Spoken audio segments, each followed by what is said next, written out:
뉴스 읽어드립니다. 오늘의 뉴스를 10분 만에 정리해드립니다.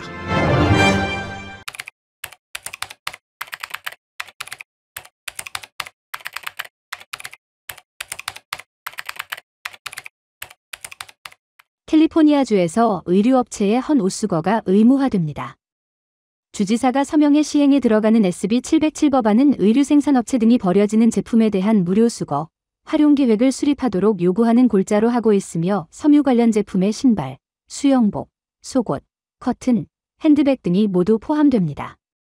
이 법은 패스트 패션 산업이 발달로 섬유 폐기물이 증가하면서 환경위기 문제가 불거지자 이를 해결하기 위한 방안으로 마련됐습니다. 민주당 카멀라 해리스 후보와 공화당 도널드 트럼프 후보의 지지율 격차가 부통령 후보 TV 토론 이후 좁혀졌다는 여론조사 결과가 나왔습니다. 야후뉴스와 여론조사기관 유거브가 성인 1,714명을 대상으로 실시한 여론조사 결과에 따르면 등록 유권자 사이에서 해리스 부통령은 48%를 얻어 트럼프 전 대통령을 불과 2%포인트 차이로 앞섰습니다. 이는 지난 9월 두 후보의 첫 TV 토론 이후 실시된 같은 기관의 조사 결과보다 격차가 더욱 좁혀진 것입니다. 야후뉴스는 조사 결과는 9월 해리스 부통령이 대통령 후보 TV 토론에서 강세를 보이면서 일시적으로 지지율이 상승하기 전에 통계적 교착 상태로 돌아갔다는 것을 시사한다고 분석했습니다. 대선을 한 달 앞두고 공화당이 결과에 불복할 가능성이 제기되고 있습니다.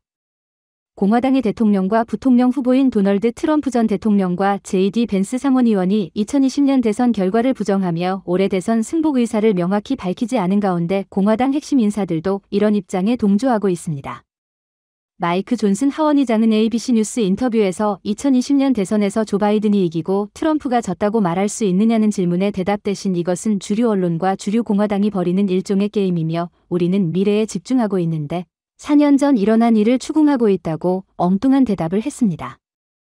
올해 대선에서 트럼프 전 대통령이 패배할 경우 존슨 의장이 불복 캠페인에서 중책을 맡는 것 아니냐는 관측도 나오고 있습니다. 지난 1일 부통령 후보 TV 토론에서도 벤스 의원은 끝까지 트럼프 전 대통령의 2020년 대선 패배를 인정하지 않아 논란이 됐습니다. 공화당은 올해 들어 경합주를 중심으로 선거규칙과 관련한 소송을 90여 건 제기한 상태로 벌써부터 올해 대선 패배에 대비해 불복을 위한 기초작업을 하는 것 아니냐는 관측도 나오고 있습니다.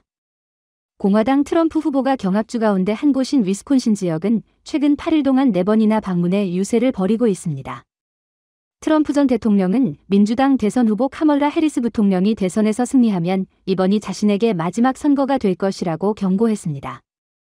트럼프 전 대통령은 민주당이 4년 더 집권하면 회복할 수 없을 정도로 상황이 나빠질 것이다.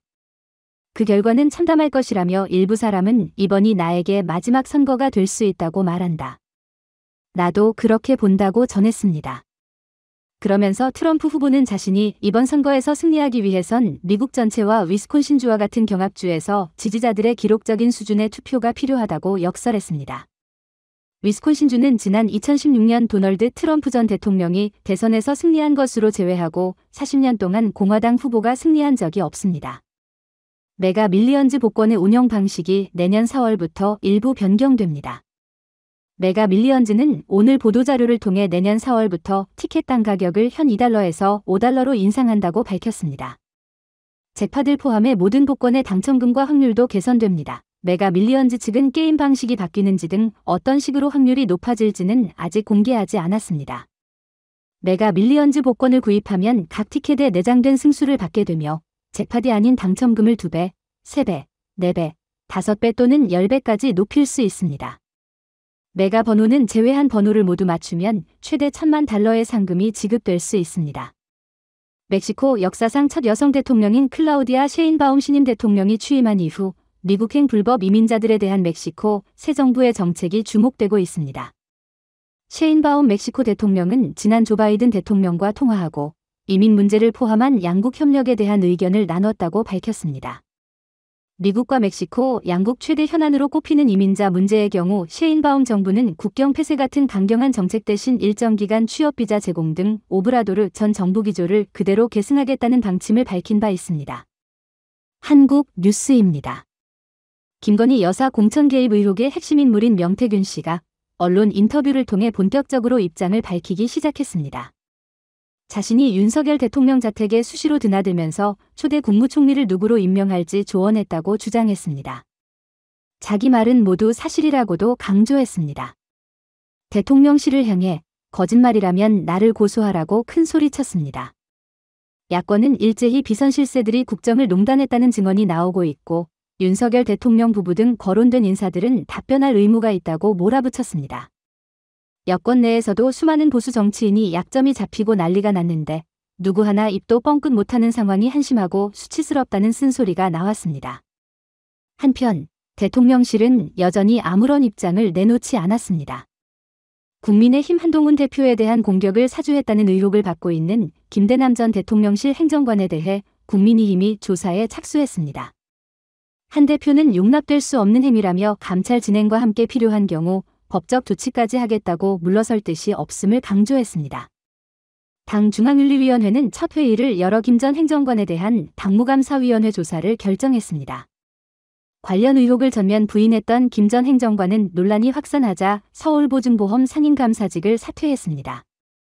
끝으로 날씨입니다. 남부 캘리포니아 오늘까지 뜨거운 날씨 보이겠습니다. LA와 오렌지 카운티는 낮 최고 기온은 90도, 밤 최저 기온은 65도 예상됩니다. 벨리와 일랜드 엠파이어 지역 낮 최고 기온은 103도, 밤 최저 기온은 62도 전망됩니다. 해안가 지역은 낮 최고 기온 76도, 밤 최저 기온 61도 예상됩니다. 산간 지역 낮 최고 기온은 80도, 밤 최저 기온은 48도, 사막 지역은 낮 최고 기온은 101도, 밤 최저 기온은 60도 전망됩니다. 오늘의 뉴스 읽어드렸습니다. 고맙습니다.